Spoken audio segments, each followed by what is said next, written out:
আসসালামু আলাইকুম কৃষি বন্ধুরা, আশা করি সকলে ভালো আছেন। আজকে চলে আসলাম খুব গুরুত্বপূর্ণ একটি ভিডিও নিয়ে। আজকে দেখাবো আপনাদেরকে কিভাবে সাগর কলা চাষ করবেন এবং এই সাগর কলা চাষ করে কিভাবে স্বাবলম্বী হয়ে উঠবেন। দর্শক বন্ধুরা, পুরো ভিডিওটি দেখুন এবং পুরো বিস্তারিত জেনে নিন। ভিডিওর মাঝে একটি কথা না বললেই নয়, এমন ভিডিও পেতে চাইলে এবং পরামর্শ পেতে চাইলে এখনই আমাদের কৃষি মাঠ ইউটিউব চ্যানেলটি সাবস্ক্রাইব করে রাখুন। চলেন শুরু করা যাক। সাগর কলা চাষ করতে হলে প্রথমে আমাদের জমি নির্বাচন করতে হবে। বেলে দোআঁশ বা দোআঁশ মাটি সাগর কলা চাষের জন্য খুব উপযোগী। জমি চাষ, জমি 2-3 বার চাষ করে মই দিয়ে মাটি জোরে করতে হবে।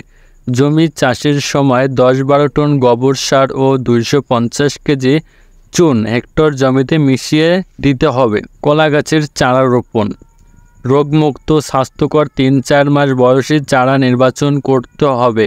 মূল গাছের পাশে গজানো চারা ব্যবহার করা যাবে।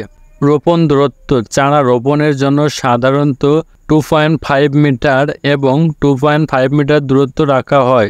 এতে প্রতি হেক্টরে 16টি চারা রোপণ করা যায়। গর্ত তৈরি, 60 সেন্টিমিটার আকারে গর্ত তৈরি করতে হবে। প্রতি গর্তে 10-15 কেজি গোবর সার, 200 গ্রাম টিএসপি এবং 200 গ্রাম মিউরেট অফ পটাশ সার মাটির সাথে মিশিয়ে রাখতে হবে।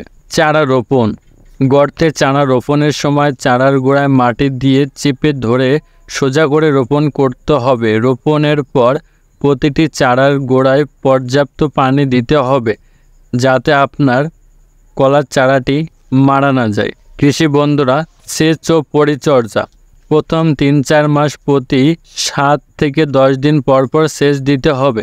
গাছের বয়স বাড়ার সাথে সাথে সেচের পরিমাণ কমিয়ে 15-20 দিন পর দিতে হবে।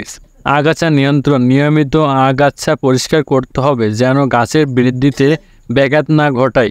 আপনার জমিতে আগাছা থাকলে কলা গাছে ব্যাঘাত ঘটাতে পারে, এই জন্য নিয়মিত আগাছা পরিষ্কার করতে হবে।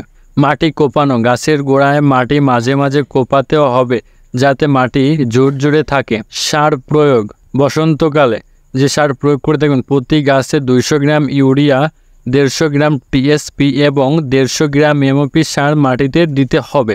বর্ষাকাল, সার প্রয়োগের সময় কম পানি দিতে হবে এবং মাটিতে যেন জলাবদ্ধতা না হয়।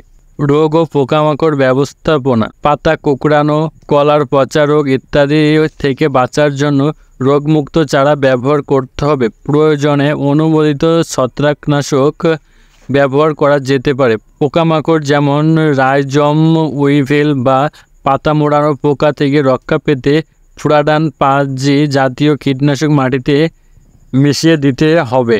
দর্শক বন্ধুরা, আজকের ভিডিওটি ছিল এই পর্যন্তই। ভিডিওটি বেশি বড় করলাম না, অল্প সময়ের মাধ্যমে আপনাদেরকে বোঝানোর চেষ্টা করলাম। আশা করি সকলেই বুঝতে পারছেন।